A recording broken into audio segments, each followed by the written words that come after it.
아멘. 우리 함께 신앙 고백하시겠습니다. 나는 전능하신 아버지 하나님 천지의 창조주를 믿습니다. 나는 그의 유일하신 아들 우리 주 예수 그리스도를 믿습니다. 그는 성령으로 잉태되어 동정녀 마리아에게 나시고 본디오 빌라도에게 고난을 받아 십자가에 못 박혀 죽으시고 장사된 지 사흘 만에 죽은 자 가운데서 다시 살아나셨으며 하늘에 오르시어 전능하신 아버지 하나님 우편에 앉아 계시다가 거기로부터 살아있는 자와 죽은 자를 심판하러 오십니다. 나는 성령을 믿으며 거룩한 공교회와 성도의 교제와 죄를 용서받는 것과 몸의 부활과 영생을 믿습니다. 아멘.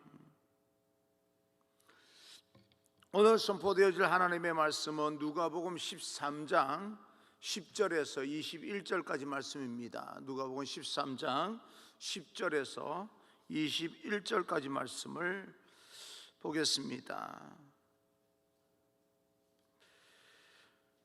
장례 광고가 있습니다.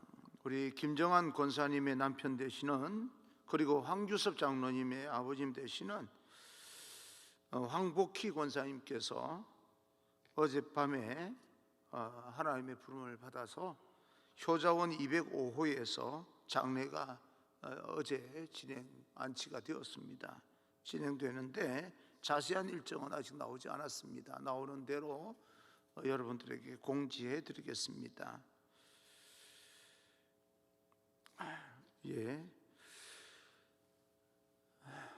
누가복음 13장 10절에서 21절까지 말씀을 교독하겠습니다.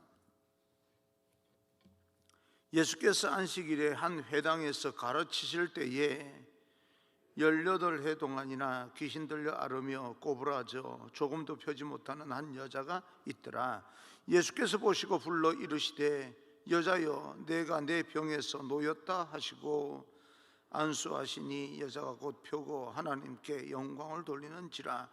회당장이 예수께서 안식일에 병 고치는 것을 분내어 무리에게 이르되 일할 날이 엿새가 있으니 그 동안에 와서 고침을 받을 것이요 안식일에는 하지 말 것이니라 하거늘. 주께서 대답하여 이르시되 외식하는 자들아 너희가 각각 안식일에 자기의 소나 나귀를 외양간에서 풀어내어 이끌고 가서 물을 먹이지 아니하느냐. 그러면 18해 동안 사탄에게 매임바 된 이 아브라함의 딸을 안식일에 이 매임에서 푸는 것이 합당하지 아니하냐. 예수께서 이 말씀을 하시매 모든 반대하는 자들은 부끄러워하고 온 무리는 그가 하시는 모든 영광스러운 일을 기뻐하니라. 그러므로 예수께서 이르시되 하나님의 나라가 무엇과 같을까? 내가 무엇으로 비교할까? 마치 사람이 자기 채소밭에 갖다 심은 겨자씨 하나를 같으니 자라 나무가 되어 공중의 새들이 그 가지에 깃들였느니라. 또 이르시되 내가 하나님 나라를 무엇으로 비교할까? 마치 여자가 가루서말 속에 갖다 넣어 전부 부풀게 한 누룩과 같으니라 하셨더라. 아멘. 우리 앞뒤 좌우 축복합니다. 행복하십시오. 성령 충만하십시오. 그렇게 인사합니다. 축복합니다. 행복하십시오. 성령 충만하십시오. 영혼 회복과 하나님 나라의 영광이라는 제목으로 여러분과 함께 하나님 주신 음성을 듣겠습니다. 여러분 주님 안에서 평안하시고 하나님의 말씀이 우리를 변화시켜 주시는 능력 있음을 믿으시고 말씀 앞에 또 우리가 겸손하게 무릎을 꿇을 수 있는 그런 귀한 우리 인생이 되기를 주님 이름으로 축복합니다. 사람들은 똑같은 그 사실을 보고 경험하면서 사람들의 관심에 따라서 해석이 달라집니다. 어떤 사람은 사사건건 옳고 그름을 따지는 사람이 있는가 하면 똑같은 사건인데도 불구하고 어떤 사람은 오히려 당한 사람의 아픔과 고통과 어려움을 헤아려 보면서 위로하는 사람도 있습니다. 어떤 사람은 온통 관심이 그림에 가 있는 사람이 있는가 하면 어떤 사람은 그 피곤한 중에 음악 한 곡을 들으면 또 피곤이 풀린다는 사람도 있습니다. 어떤 사람은 산에 올라가면 숨통이 열린다라고 하는 사람이 있는가 하면, 어떤 사람은 바다에 가야 숨통이 열린다라고 그렇게 말하는 사람도 있습니다.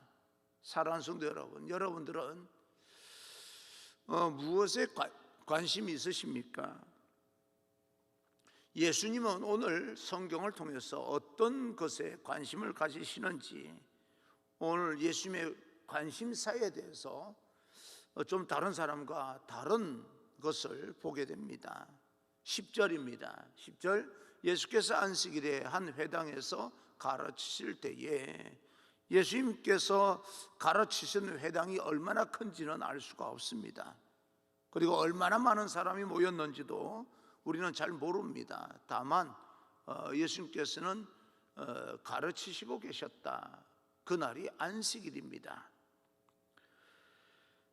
그런데 우리가 분명히 알고 있는 것은, 누가복음 앞장에 보게 되면 12장을 보게 되면 수많은 그 군중들이 모여서 서로가 발을 밟을 만큼 많은 사람들이 모였다라고 하는 기록을 보게 되면, 오늘 이 본문 안식일에도 마찬가지로 인근 동네에서도 다 몰려왔을 것으로 짐작되기 때문에 보통 사람들이 모이는 것보다는 더 많이 모였다, 그렇게 우리가 짐작할 수가 있습니다. 그런데 그 수많은 사람들 속에서 예수님은 한 사람에게 관심이 쏠립니다. 어떤 사람입니까? 12절입니다. 12절, 예수께서 보시고 불러 이르시되 여자여 내가 내 병에서 놓였다 하시고 병든 한 여인에게 눈길이 쏠립니다. 그 사람은 얼마만큼의 병든 사람인가? 11절입니다. 18해 동안이나 귀신 들려 앓으며 꼬부라져 조금도 펴지 못하는 한 여자가 있더라. 예수님의 관심은요, 회당에 얼마나 많은 사람이 모였나라고 하는데 관심 있는 게 아니었습니다. 예수님의 관심은 회당 안에 있는 그 수많은 사람들이 자기에게 호의적으로 또 아니면 대적하는 사람으로 어떤 마음을 가지고 있느냐라고 하는데도 전혀 관심이 없습니다. 수많은 사람들 속에 하필이면 그 관심을, 일반 사람들 생각에는 관심 가질 만한 유력한 사람들도 있었을 텐데, 하필이면 병들어서 고생하는 불쌍한 여자가 예수님 앞에 있게 되어서 예수님의 관심을 이제 갖게 만드는 그런 장면입니다. 그 여자의 병든 삶과 그 인생의 배경, 어떤 인생을 살아왔는지에 대해서도 예수님께서는 일단은 관심이 없습니다. 어쩌면 그 배후에 유대인들이 있었을 겁니다. 유대인들이 이 여인을 회당으로 데려다 놓고 예수가 어떻게 이 여인을, 내 병에 대해서 관심을 갖는지, 그 상황을 보면서 뭔가 또 트집을 잡기 위해서 음모를 꾸미는 그런 가운데 있었는데, 예수님께서 그 유대인들의 음모를 모를 리가 없습니다. 그런데도 불구하고 예수님의 관심은 그 뒤에 음모가 있든 없든 뭐 그런 것보다는 그 이 여인이 이용을 당하고 이용을 당하지 않고를 다 떠나서 18년 동안 귀신에 매여서 이렇게 고통스럽게 살아왔구나 라고 하는 데만 관심을 가지십니다. 12절 13절입니다. 예수께서 보시고 불러 이르시되 여자여 내가 내 병에서 놓였다 하시고 안수하시니 여자가 곧 펴고 하나님께 영광을 돌리는지라. 연약한 자의 아픔을 바라보시고 도저히 참을 수 없으신 긍휼이 풍성하신 예수 그리스도, 인간이 죄에 매여서 지옥으로 내려가는 것을 도저히 받아들일 수가 없어서 하늘 보좌를 버리고 이 땅에 내려오셔서 천하 친히 십자가에 달려서 죽으신 하나님의 사랑, 그 사랑이요 자기를 음모해서 십자가에 죽이려고 하든 아니면 어렵게 만들려고 하든 처집을 잡으려고 하든 안 하든 그런 상관없이 그렇게 인생을 꼬부라져서 귀신에 들려서 오랫동안 병들어서 그 인생이 피폐해진 이 여인, 그 인생을 보면서 불쌍히 여기기만 했습니다. 마음이 아팠던 거죠. 사랑은 이것저것 따지는 것이 아닙니다. 옳고 그름을 따지는 것이 사랑이 아닙니다. 계산하지 않습니다. 사랑은 함정인 줄 뻔히 알면서도 단지 그 여인의 그 고통을 불쌍히 여기시고 마음 아파하는 것이요, 내가 지금 이 여인의 병을 고치면 얼마나 어려움 당할 것인가 라고 하는 것도 계산하지 않습니다. 그래서 그 고통스러운 모습, 그 불쌍히 여기는 그 마음이 작동이 되어서 고쳐주는 것이 바로 하나님의 사랑입니다. 그래서 이 여인을 자유하게 되고 병에서 치유를 받게 됩니다. 그 주님의 사랑을 깊이 우리가 좀 느껴졌으면 좋겠다라고 하는 것입니다. 주변 환경과 배경과 또 여러 가지 조건들을 따지지 않습니다. 그저 있는 상황을 보면서 마음 아파하는 그 사람의 아픔을 불쌍히 여기고 연민의 정을 가지는 그런 것이죠.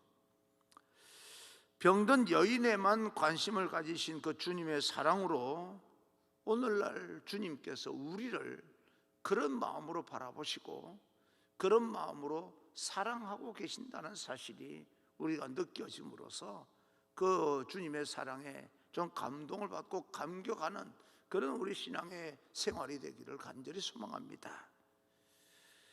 그 사랑 때문에, 알고 보면 그 하나님의 사랑 때문에 우리가 여기까지 살아온 겁니다.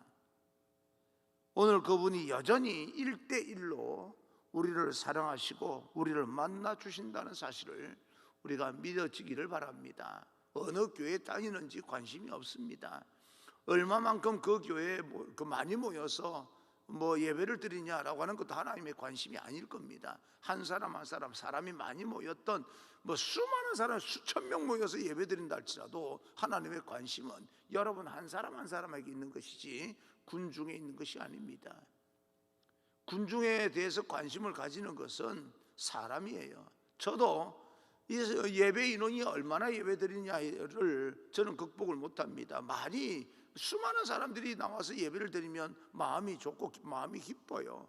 하나님께 영광이 되는 것은 둘째치고 제가 마음이 기뻐요. 그러면 사람이 많이 좀 적게 20명 모여서 예배 드릴 때는요, 마음이 막 무너지는 것이 그렇더라고요. 인원에 대해서 굉장히 예민합니다. 그런데 하나님은 인원에 대해서 예민하지 않습니다.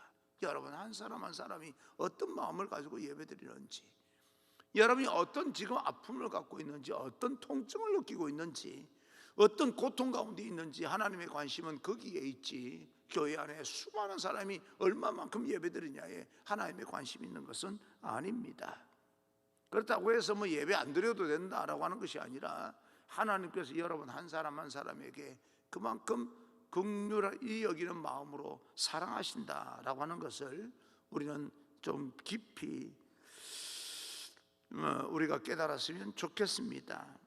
우리가 그래서 형편이 아무리 힘들고 어렵다 할지라도 낙심하거나 절망하거나 우리는 포기할 수가 없습니다. 하나님께서 그만큼 우리를 사랑하시기 때문에 그렇습니다.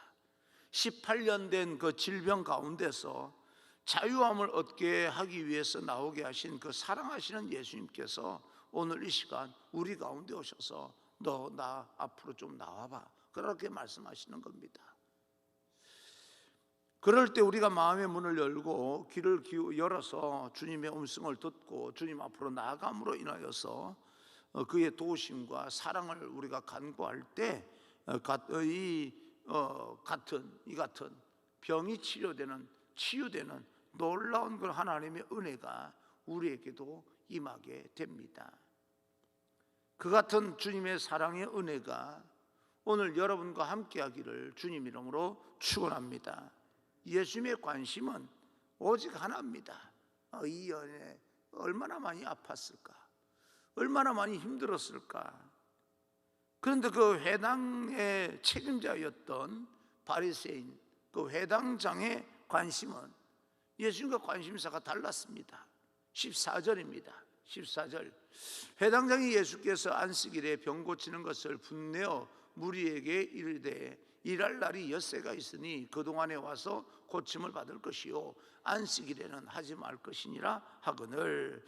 회당장 눈에는요 18년 동안 허리도 펴지 못하고 고통당하는 이 여인의 불행한 모습이 보이지 않습니다. 다만 안식일에, 아니 일할 날이 이렇게 많은데 왜 하필이면 안식일에 병을 고치냐, 그 말입니다. 18년 동안 질병으로 고통스럽게 살아온 한 여인이 모든 질고를 지고 귀신을 내어쫓고 자유함을 얻은 그 환희와 놀라운 기적은요 눈에 보이지도 않았어요. 오직 회당의 질서인 안식일 규정을 어긴 예수님의 도전 앞에 상한 자존심이 중요한 겁니다. 여러분, 사람은요 아니라 그래도 신이 아닌 이상, 우리가 하나님이 아닌 이상 자존심이 있습니다. 그렇잖아요. 여러분, 자존심 없는 사람이 어디 있습니까? 아무리 통 크다, 마음이 넓다라고 할지라도요 어떤 일에 대해서 예민할 수 있는 그 자존심이 나름대로 있는 겁니다. 그러니 이 회당장도 자기가 지켜야 될 그 안식이라고 하는 것을 어떻게 지켜야 되는지 아는데요 예수님께서 오셔서 가르치면서 병을 고치는 그 모습을 보면서 자존심이 상한 거예요. 진짜 안식일을 지켜야 된다라고 하는 그런 마음보다는 좀 자존심이 상한 겁니다. 그래서 분이 난 겁니다. 화가 난 거예요. 분개, 공동 번역에는 분개하여라고 기록하고 있습니다. 여러분, 지금은 분노할 때입니까? 이렇게 고생을 한 사람의 인생의 문제가, 정말 인생의 고질적인 문제가 해결이 되었어요.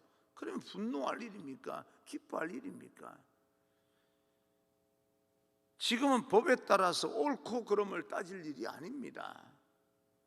18년 동안 고통당한 한 여인이 이렇게 치유받고 자유하게 된 그 하나님의 거룩한 기적 앞에 하나님께서 정말 살아계신다는 것을 우리 좀 관심을 갖고 기뻐하며 찬양하면서 감사하고 환영할 때 안식일의 어떤 정신을 넘어서는 놀라운 하나님의 사랑을 느낄 수 있지 않겠습니까? 하지만 회당장 눈에는요 그런 놀라운 하나님의 기적이 보이지 않냐고, 안식일 자체만 눈에 보이니까 그 외에 일어나는 일에 대해서는 아무런 의미가 없는 겁니다. 내용도 없어요. 안식일 정신도 없습니다. 그냥 안식일은 뭐만 남은 거예요? 이 사람에게는 형식만 남아있는 거예요. 법으로 그 마음을 채우고 있기 때문에 메마른 심령 안에 하나님께서 주시는 그 은혜를 느낄 수 있는 그런 부분이 전혀 그 공간이 없었던 겁니다. 여유가 없어요. 사랑하는 성도 여러분, 저는 오늘 우리의 모든 마음이 하나님의 놀라운 기적으로 베풀어 주시는 은혜와 감격과 축하의 마음을 충분히 누릴 수 있는 하나님의 마음, 여유와 또 믿음이 있기를 간절히 소망합니다. 우리가 지켜야 될 것을 지키지 말자고 하는 것이 아니라 그걸 넘어서는 하나님의 은혜를 우리가 한번 깊이 생각해 보자는 겁니다. 이 땅에서 우리는 지켜야 될 것을 반드시 지켜야 됩니다. 법으로 정해져 있으면 무조건 지켜야 될 이유가 없습니다. 녹색불에 차가 가야 됩니다. 빨간불에 서야 됩니다. 그게 법이에요. 근데 어떨 때는 그 법을 넘어서는 그런 어떤 경우도 있지 않겠습니까? 앰뷸런스 차가 정말 생명을 1초라도 다투는 그런 일이 있다면 그 소리를 내면서 달려오면요 아무리 녹색불에 가야 되지만 서줘야 될 때가 있지 않겠습니까? 비켜줘야 될 때가 있지 않겠습니까? 법을 넘어서는 그런 뭔가 또 생명을 향한 그런 어떤 것 때문에 우리가 포기하고 서주고 넘어서야 될 때가, 비켜줄 때가 있는 거예요. 안식일도 마찬가지로 반드시 지켜야 됩니다. 이유가 없어요. 그러나 그걸 넘어서는 하나님의 놀라운 기적을 체험할 수도 있지 않겠습니까? 나는 거룩한 이 하나님의 은혜를 바라보면서 신학적인 논쟁을 생각하거나 더 나아가서 분개하거나 하나님 왜 내게는요 시기와 질투나 하나님 공평하지 못합니다, 억울해하지 않기를 바랍니다. 자존심은 있어요. 근데 그 자존심을 부릴 때가 있고요, 내가 삭힐 때가 있는 겁니다. 표현하지 않을 때가 있는 거예요. 내가 자존심 상한다고 해서 무조건 표현하는 건 좋은 건 아닙니다.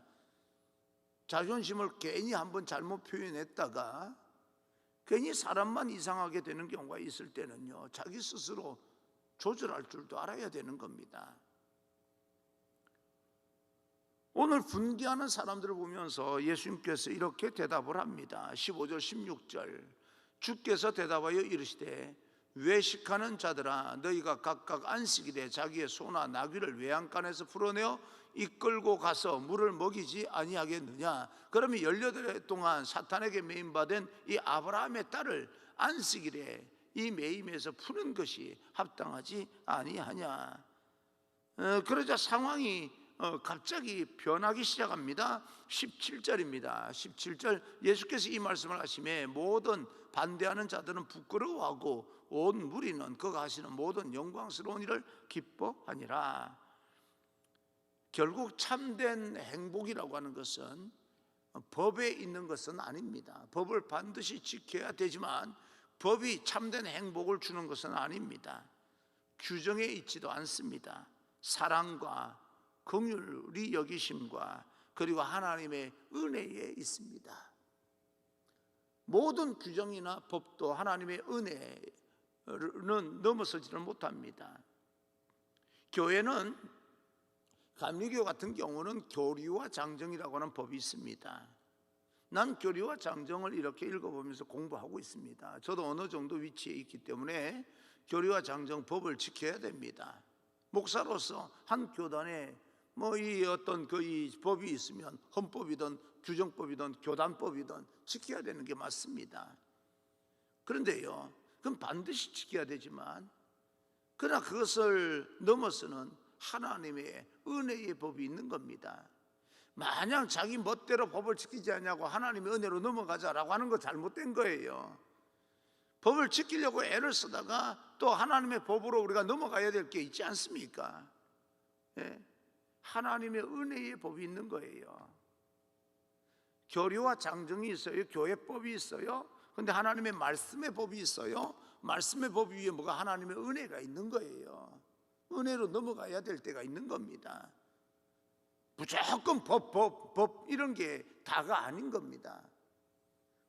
법을 반드시 지켜야 되지만 우리는 하나님의 말씀의 법이 있고 은혜의 법이 있다는 사실을 우리는 꼭 기억하고, 기초적인 것은 지키려고 노력하되 지키려고 노력하다가 안 되는 건 뭐예요? 말씀의 법으로 넘어가야 되고 하나님의 은혜의 법으로 넘어가 줄 줄도 알아야 되는 겁니다. 근데 사사건건 말이에요. 옳고 그름을 따지면서 법으로 해결하자고. 그렇게 하는 사람은 결국 법으로 자기가 올무가 된다는 사실도 우리는 살아오면서 경험하고 있습니다.